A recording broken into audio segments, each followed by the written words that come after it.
A banquet of carrion. The Proconsul and the Kings.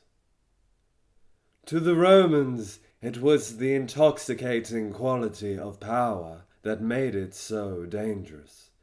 To command the affairs of one's fellow citizens and to lead them into war, these were awesome responsibilities, capable of turning anybody's head. After all, what else had the Republic been founded upon, if not this single great perception? That the taste of kingly authority was addictive and corrupting? Except, of course, that with Rome now the mistress of the world and the arbiter of nations, the authority of her consuls far exceeded any king's. All the more reason, then, to insist on the checks that had always hedged about their office. And yet, the growing extent of the Republic's reach confronted the Romans with a dilemma. Now that they were the citizens not of a small city-state, but of a superpower, the demands on their attention appeared limitless. Wars flared up everywhere. The more distant and intractable the enemy, the greater the logistical demands upon the consuls. In extreme circumstances, this left the Senate with little choice but to appoint a magistrate who could take their place, who could be, as the Romans put it, Proconsul. As the Republic's empire expanded throughout the 2nd century BC, so recourse to proconsuls had become ever more common.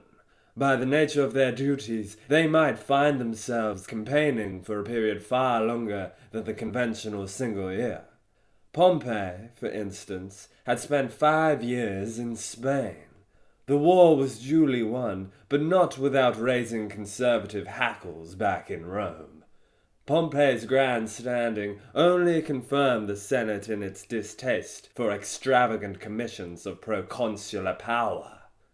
The situation in Spain had been desperate, but elsewhere, if Rome's interests were not immediately threatened, then senators might prefer to tolerate any amount of low-level anarchy, rather than grant one of their peers a license to clear it up. Such was the situation with the province of Asia. There, the war against Mithridates had left a legacy of misery and chaos. The cities groaned under punitive exactions. The social fabric was nearing collapse. Along the frontier, petty princelings snarled and snapped.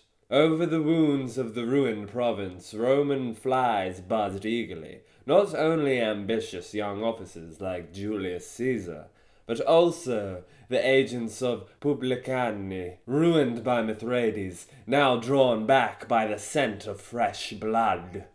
Despite everything, Asia remained Rome's richest province. And this was precisely what prevented the Senate from imposing an equitable settlement on the region. Who could be trusted to administer it? No one had forgotten the last proconsul appointed to deal with the trouble in the East. Even over his own supporters, Sulla cast a warning shadow. All the same, everyone in Rome was aware that the war against Mithridates was a job left unfinished. Eager to return to Italy and win the civil war, Sulla had consciously forfeited the Republic's right to full vengeance. His decision to spare the butcher of 80,000 Italians when he could have destroyed him had been an act of pure expediency. It particularly rankled with those who felt themselves to have been implicated in the policy. This was why the officers left behind Sulla continued to launch periodic raiding missions against Mithridates, trying to provoke him into a response. It was also why the senatorial establishment, led by those arch-Sullans, Catullus and Hortensius, refused to ratify the peace treaty that their own generalissimo had signed. When Mithridates' envoys traveled to Rome, they were fobbed off, with the excuse that the Senate did not have the time to see them. For month after month, the ambassadors were left to stew, all of which left Mithridates in no doubt that the Romans wished to see him toppled. Not that he had ever given up on his own ambitions. Asia appeared as full of rich pickings as it always had. Away from the prying eyes of Roman observers, Mithridates was slowly rebuilding his offensive capability, which had been shattered by the sanctions imposed by Sulla. This time round he looked abroad to his enemy for inspiration. Jeweled armor and gilded weapons were out. Roman-style discipline and efficiency were in. Mithridates began to arm his infantry with the gladius, the short, double-edged Spanish sword that the legionaries had adopted a century or so before. The savage injuries inflicted by this weapon, used as it was to stab and strike at the vital organs, had always provoked a particular horror in the East. Now Mithridates aimed to make it his own. To this end, in the summer of 74 BC, he approached the Marian rebels in Spain and secured their assistance in equipping and training his army. The news, when it leaked out, caused outrage and horror in Rome. The Republic was never so dangerous as when it believed that its security was at stake.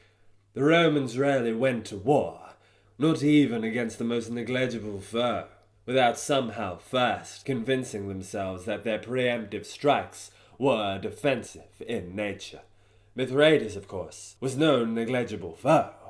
Asia once again seemed at genuine risk. Such was the groundswell of outrage that the authorization of an Eastern command at last became inevitable. But still the perilous question had to be answered. To whom? In 74, the Sullan establishment retained sufficient control over the Senate to veto anyone too potentially overweening. This ruled out Pompey, who at this stage was in any case still embroiled in Spain, and Crassus, preoccupied as he was with his campaign for the praetorship. Fortunately for Keliss and his allies, one of their own was serving as a consul that year. Lucius Lucullus was the most able and impressive of all the great noblemen who had attached their stars to the dictator and his settlement. His career, however, had been tumultuous from the start. He came from an ancient family, chiefly celebrated for bad marriages and feuds. His mother had been insatiably unfaithful, and his father had indulged in a series of vendettas that had culminated in his prosecution and exile. Lucullus had inherited the blood feud, and first made a name for himself by taking to court the man who had convicted his father. Such implacability was to prove an enduring feature of his character. It could translate all too easily into stiffness, for Lucullus was not blessed with the common touch, and rather than attempt to buy popularity, he was grimly content to be regarded as aloof and stingy. But he was also a humane and highly cultivated man, a philosopher and historian, steeped in Greek culture and possessing a genuine concern for the well-being of Rome's subjects.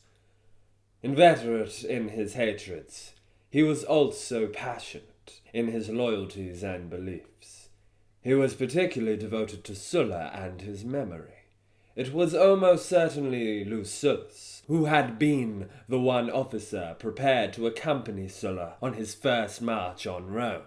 During the war against Mithridates, he had balanced his duty to his general's commands and his desire to protect the wretched Greeks with integrity and skill. Subsequently, he was the dedicatee of the dictator's memoirs, the executor of his will, and the guardian of his children. Unlike Pompey or Crassus, Lucullus could be trusted to stay true to his dead friend. The Sullan establishment was therefore quick to mobilize in his support. Other powerful factions also moved to back him. Just before winning the consulship, Lucullus had married into the very grandest of Rome's patrician dynasties. The Claudii were notorious for their arrogance and waywardness, but they could also boast half a millennium of high achievement, a record of consistency without parallel in the Republic. No family had more portrait masks in its hall, or more hereditary clients, or more fingers in lucrative foreign pies. The prestige of the Claudii was such that it could transform even an aristocrat of Lucilius's pedigree into a frantic social climber. So eager had he been to make a Claudian match that he had even agreed to forego a dowry. His wife, in the best tradition of Lucullan brides, had soon proved herself fabulously unfaithful, but Lucilius must have calculated that she was a price worth paying to have the Claudii on his side. Not that his in-laws were any less hard-headed in their own calculations.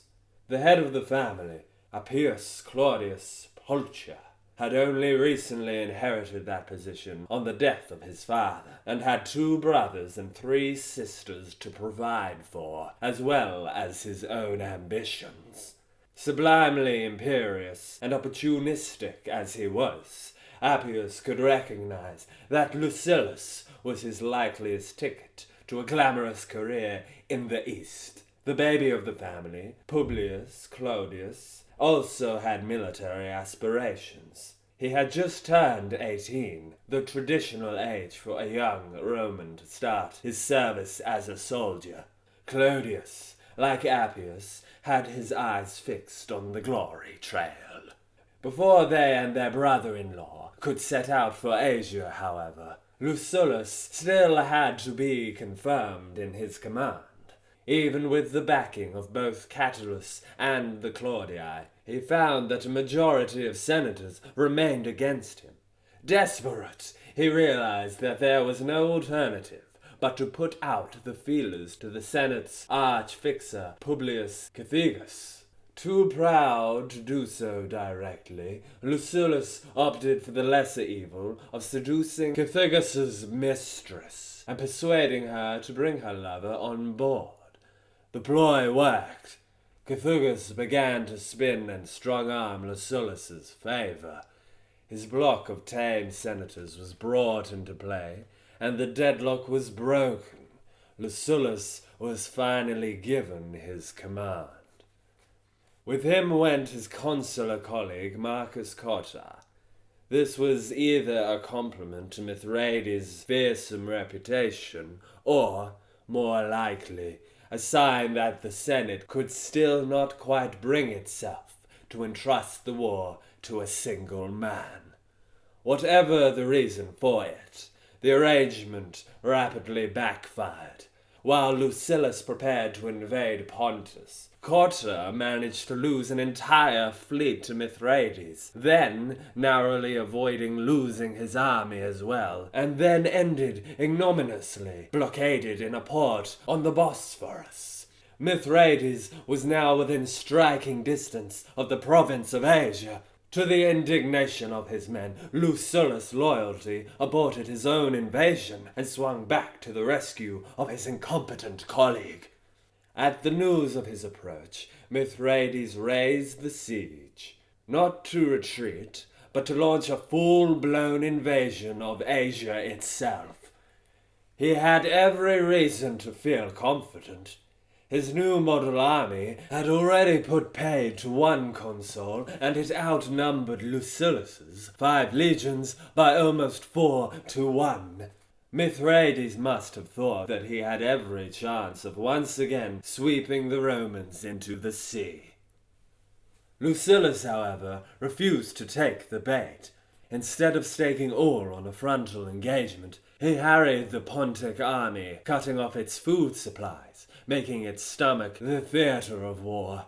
With the coming of winter, Mithridates was forced to retreat, leaving behind him the wreckage of his siege engines and thousands of his men. Then, in the spring of the following year, Lucilius struck again. This time, he was able to launch his invasion of Pontus, undistracted by events in his rear. Over the next 2 years, he systematically destroyed Mithridates' grip on power. By 71 BC, virtually the whole of the kingdom was in Lucullus's hands, and a new province stood ready to be absorbed into the Roman Empire.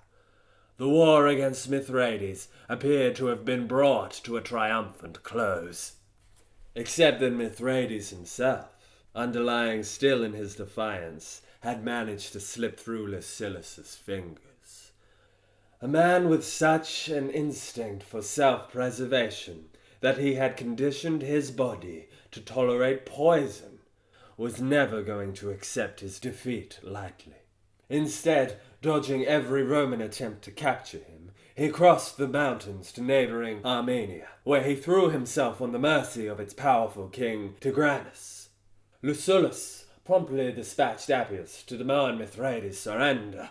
This was the first official mission that Rome had sent to Armenia, a kingdom that had rarely disturbed the Republic's calculations before, for it had always been remote from Rome's sphere of influence, and its rise to prominence had only been a recent phenomenon. In little more than a decade, Tigranes had established himself as the dominant power in what is now Iraq, adopting the grandiloquent title of the King of Kings, and all the gorgeous ritual of an oriental court. Wherever he rode, he was attended by 4 client kings, puffing as they ran to keep pace with his horse. Whenever he sat, the same kings stood waiting beside his throne, ready to hop like slaves to their master's bidding. Naturally, none of this flummery cut the slightest ice with Appius. When he met Tigranes, he treated the King of Kings as the Claudia always treated everyone, with supercilious disdain. Tigranes, not used to being sneered at by anyone, refused to hand over Mithridates. The diplomatic chill further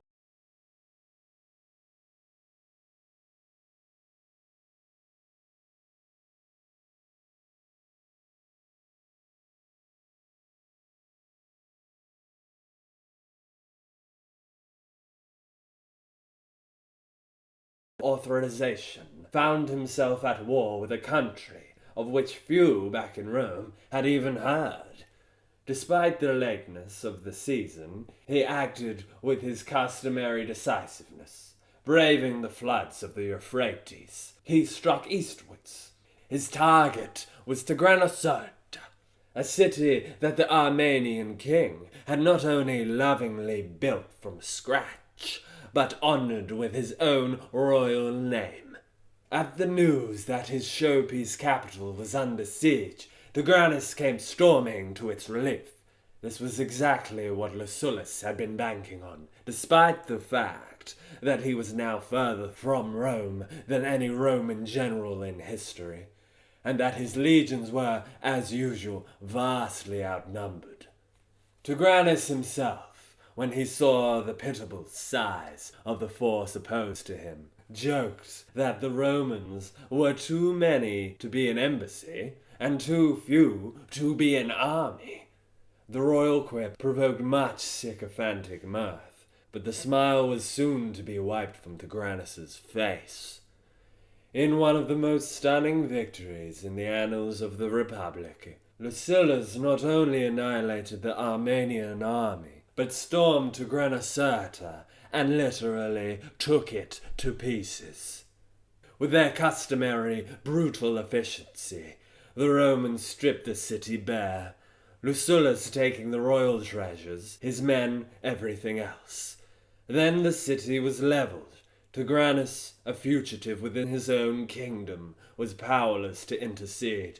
Of the splendid monuments and palaces that the King of Kings had so recently erected to his glory, barely a brick was left. But the destruction and the profit were not as total as they might have been. By the accepted rules of war, Lucullus would have been perfectly justified in enslaving the defeated population. Instead, he set them free. Most had been forcibly transported to Tigranes.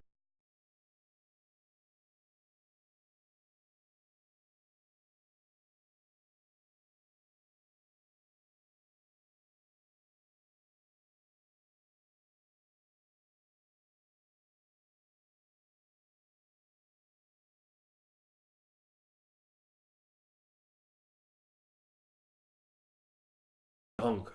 But Lucullus combined an eye for plunder with a strong sense of noblesse oblige. He certainly did not regard himself as an agent of slave dealers or publicani, breeds for whom he had nothing but aristocratic contempt. Already, before setting out on the war against Tigranes, he had moved to deal with the blood-sucking that had disfigured Asia for so long. Interest rates had been slashed. The more scandalous abuses of the moneylenders had been banned. Regulation had been rigorously imposed. As a result, the indemnities that had left the Greek cities of Asia mortgaged to the hilt had at last begun to be paid off. Within a bare 4 years, they would all be cleared. The ancient ideals of the aristocracy had always provided the Republic's empire with its conscience. But in the figure of Lucullus, the traditional paternalism of a senator combined with a radical new interpretation of Rome's globalizing mission. His passion for Greek culture enabled him to see clearly that Roman rule had no long-term future in the East, unless the Greeks were given at least a stake in it. The clemency shown to the population of Tigranocerta had reflected a consistent policy, and Pontus Lucius had not only spared Greek cities that held out against him, but paid for their restoration once they had been stormed. By refraining from their obliteration, he invested in their future and the empire's own security and long-term health. Naturally, this did nothing to quieten the howls of indignation back in Rome. Debt relief for provincials was not a popular policy with big business, for as long as his provincial record remained one of brilliant success, Lucullus was unassailable. But the storming of Tigranocerta marked the high point of his career, and from that moment on he became ever more vulnerable to attacks on his command. Breathtaking though his victory over Tigranes had been, he had failed in his primary objective. Mithridates remained on the loose. Throughout the following year of 68 BC, Lucullus found himself on a wild goose chase through the badlands of Armenia, harried by an enemy that now knew better than to meet him face to face. Increasingly, his triumphs seemed to be melting in his grasp. Back in Rome, the financial lobby no longer had any qualms about unleashing their tame politicians on him. Various tribunes began to strip Lucullus of his provinces, one by one, snapping at him like wolves on the trail of a wounded beast. In Pontus, the irrepressible Mithridates popped up with yet another army and won a series of quick victories over the Roman garrisons. Meanwhile, Lucullus himself was bogged down far away from the field of these disasters in southern Armenia, vainly attempting to bring the war against Tigranes to a satisfactory close. The strategically important city of Nisibis was captured, and Lucullus prepared to hunker down there for the winter. But the gravest threat to his position no longer came from Tigranes. Instead, as he was soon to discover, it would emerge from within his own camp. During that winter of 68, Lucullus was surrounded by soldiers who had been with him for 6 years.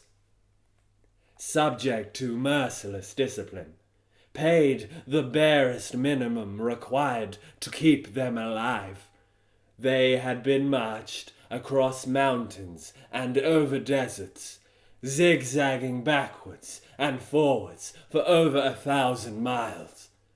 To many of them, and some had been serving in the East for almost 2 decades, home must have seemed the haziest of memories. Yet all dreamed of returning there. It was why they fought, not merely to test themselves in the approved Roman manner against the savagery of the enemy and the fear of a violent death, but to reclaim a status that poverty had caused them to lose. The regard of his fellow citizens was as much of an obsession for the outcast as it was for the rich. Only war enabled him to demonstrate what even the most snobbish acknowledged, that there is no condition so base that it cannot be touched by the sweetness of glory, and, of course, of loot. The armies of the Republic had not always been filled with penniless volunteers. When the citizens assembled for elections on the Campus Martius, ranked strictly according to their wealth, they were preserving the memory of a time when men of every class had been drafted, when a legion had indeed embodied the Republic at war. Ironically, in those nostalgically remembered days, only one without property had been excluded from the levy. This had reflected deeply held prejudices. Among the Romans, it was received wisdom that men who have their roots in the land make the bravest and toughest soldiers. The horny-handed peasant, tending to his small plot, was the object of much sentimental attachment and patriotic pride. Unsurprisingly, for the Republic had become great on his back. For centuries, the all-conquering Roman infantry had consisted of yeoman farmers, their swords cleaned of chaff, their ploughs left behind, following their magistrates obediently to war. For as long as Rome's power had been confined to Italy, campaigns had been manageably short durations. But with the expansion of the Republic's interests overseas, they had lengthened, often into years. During a soldier's absence, his property might become easy prey. Small farms had been increasingly swallowed up by the rich. In place of a tapestry of fields and vineyards worked by free men, great stretches of Italy had been given over to vast estates, the wilderness through which Spartacus had marched. Of course, it was not truly a wilderness, being filled with chain gangs, but it lacked free-born citizens.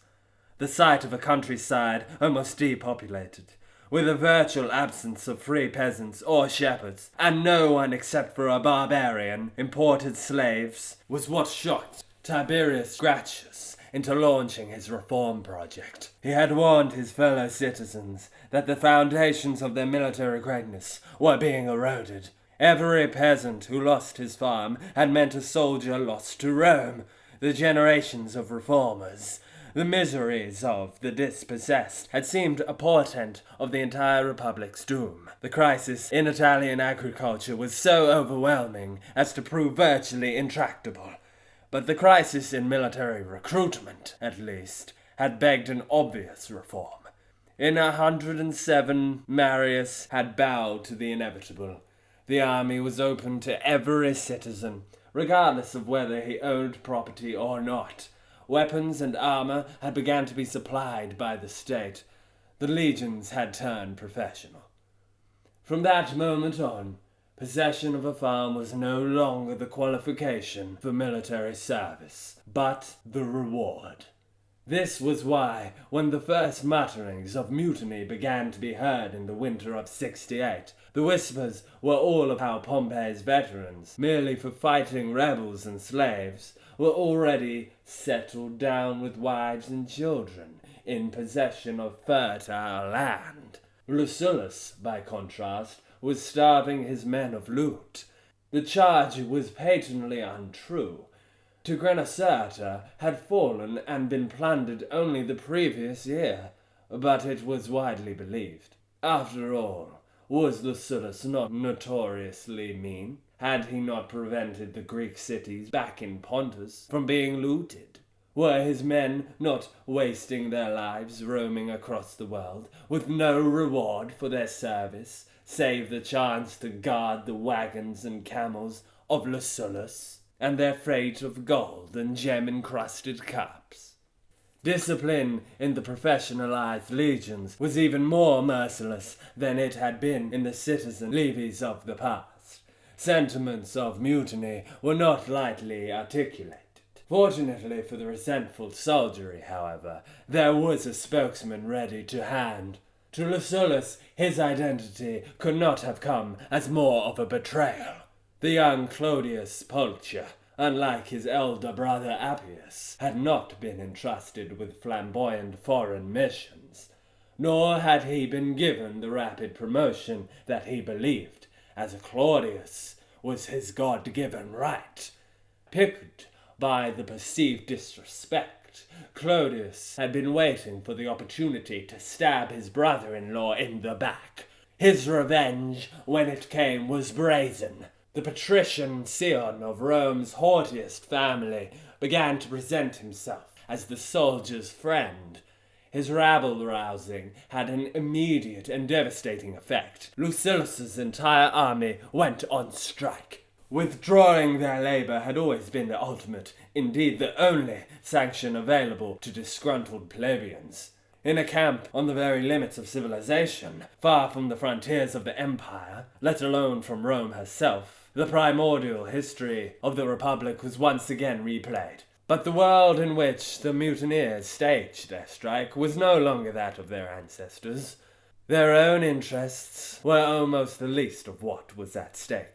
Not only was the mutiny hopelessly entangled with the snarl of aristocratic rivalries, but it was imperiling a vast swath of territories containing millions of Rome's subjects and sending reverberations throughout the whole of the East. This was the potential greatness of a proconsul, that even in the hour of catastrophe, the whole world might seem filled by the shadow play of his downfall. As the legionaries sat on their weapons, the news was brought to them that Mithridates had returned to Pontus and reclaimed his kingdom, and Lucullus, the aloof and haughty Lucullus, went from tent to tent, taking the hand of each soldier like a suppliant, and the tears streamed down his cheeks.